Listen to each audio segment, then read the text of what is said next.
నేను doctor C Vijayalakshmi, test tube baby specialist, Nellore.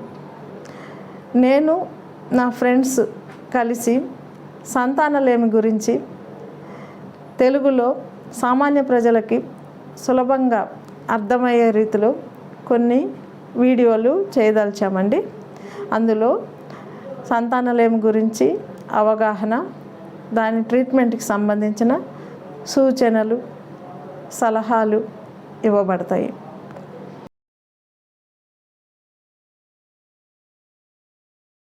నమస్తే friends, welcome to doctor C Vijayalakshmi fertility clinic YouTube channel. ఇక second point IVF, in vitro fertilisation.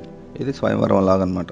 దీంట్లో process ఏం చేస్తారంటే, doctor wife full moon అంటే ఇంకా eggs release అవుతాయి కదా, అప్పుడు దాకా పెద్ద వెయిట్ చేయరనమాట. వాళ్ళు ఇంజక్షన్లు ఇచ్చేసి ఆ ఎగ్ రిలీజ్ కాకముందే ఓవరీ అని ఉంటుంది, ఆ ఓవరీలో ఒక 7-8 నుంచి ఎగ్స్ డెవలప్ అవ్వడానికి ఇంజక్షన్ ఇచ్చి, అవి కొంచెం బాగా డెవలప్ అయినప్పుడు హస్బెండ్ని పిలిపిస్తారనమాట. పిలిపించి అతను మాస్టర్బేషన్ చేయించి అతని సీమెన్ కలెక్ట్ చేసి ల్యాబ్కి పంపించి అక్కడ స్పర్మ్ని మాత్రమే క్లియర్ చేసుకొని ఓన్లీ స్పర్మ్స్ని తీసుకొని ఆ స్పర్మ్స్ని తీసుకెళ్ళి ప్లస్ ఎగ్ని కూడా తీస్తారనమాట. ఇక్కడ ఫీమేల్ నుంచి ఇంజక్షన్ వేసి వాళ్ళ ఎగ్స్ని తీస్తారు. ఒక 6-7 ఎగ్స్ తీస్తారు. హస్బెండ్ వచ్చి సిమెన్ తీసుకుంటారు. 2 తీసుకొని స్పేస్ స్టేషన్కి వెళ్తారు అనమాట. అట్లా ల్యాబ్కి వెళ్తారు. ల్యాబ్కి వెళ్ళి ఇక్కడ మాత్రం ఒక ఎగ్ తీసుకుంటారు ఒక టెస్ట్ ట్యూబ్లో. దానికి 50,000 నుంచి 1,00,000 స్పర్మ్స్ వేస్తారు చుట్టూ. ఓకే, అట్లాగా 4-5 టెస్ట్ ట్యూబులు, ఎన్ని ఎగ్స్ వస్తే 6-7 టెస్ట్ ట్యూబులు పెడతారనమాట. అవి ఇంక్యుబేటర్లో పెట్టి చూస్తారనమాట. చూసి ఓకే, అవి ఫెర్టిలైజేషన్ అయిపోయాక 3వ రోజు కానీ 5వ రోజు కానీ వైఫ్ గర్భసంచిలో పెట్టేస్తారనమాట. యూజువల్గా అబార్షన్స్ అవుతాయి కాబట్టి వీళ్ళల్లో 1, 2, 3 కూడా పెడతారు కొన్నిసార్లు. ఇంకా మిగిలిన 3 ఫ్రీ చేసి పెడతారు ఫ్యూచర్లో మళ్ళీ ఉపయోగపడడానికి.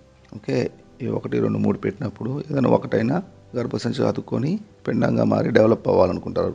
కొన్నిసార్లు దీనివల్ల ఏంటంటే ఒకరు కానీ ఇద్దరు కానీ పుట్టేస్తారంటున్నారు అనమాట. ఈ IVF సక్సెస్ రేటు 50% ఉంటుంది. IVF ఎవరికి చేస్తారంటే 6 సార్లు అంతకన్నా ఎక్కువ సార్లు IUI ఫెయిల్ అయిపోయింటారు. ఇంట్రాయూటరైన్ ఇన్సెమినేషన్ చేసి లేదా రెట్రోగ్రేడ్ ఇజాకులేషన్ ఉన్న వాళ్ళకి డైరెక్ట్గా IVF చేస్తారనమాట. ఈ IVF చేయాలంటే మగవాళ్ళల్లో కనీసం 5 million per ml స్పర్మ్స్ ఉండాలి. మోటిలిటీ కూడా మినిమం ఉండాలి.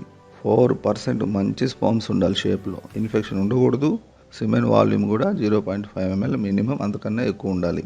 ఈ IVF వల్ల లాభాలు ఏంటంటే, ఎగ్ అనేది మంచి స్పర్మ్ని అదే సెలెక్ట్ చేసుకుంటుంది. ఓకే, సో న్యాచురల్ కన్సెప్షన్గానే జరుగుతుంది. ఓన్ బయోలాజికల్ చైన్ అన్నమాట. ఓన్ జీన్స్ ఉన్న పిల్లలే పుడతారు, కాకపోతే టెస్ట్ ట్యూబ్లోంచి పుడతారు. IUIలు ఏంటంటే గర్భసంచులు, ఇది అదే ప్రాసెస్ టెస్ట్ ట్యూబ్లో అనమాట. స్పేస్ సెంటర్లో జరుగుతుంది. ఓకే, కెప్టెన్ డైరెక్ట్గా రాకెట్ నుంచి తీసుకుంటాడు, చంద్రుని తీసుకుంటాడు. 2 తీసుకొని స్పేస్ స్టేషన్లో డెవలప్ చేసి మళ్ళీ వదిలేస్తారనమాట. సేమ్ ఆ టైప్ అనమాట. దీని నష్టాలు వచ్చి కాస్ట్లీగా ఉంటుంది. ఒకేసారి 2 కానీ 3 కానీ పిల్లలు పుట్టేస్తారు. పిల్లలు అసలు పుట్టకుండా కూడా అబార్షన్స్ కూడా అయిపోతుంటాయి కొన్నిసార్లు. ఈ వీడియో ఇంతటితో ముగిస్తున్నాము. నెక్స్ట్ వీడియో, లాస్ట్ వీడియో అనమాట అది. ICSI అండ్ డోనర్ గురించి తెలుసుకుందాం. అప్పటి వరకు సెలవు.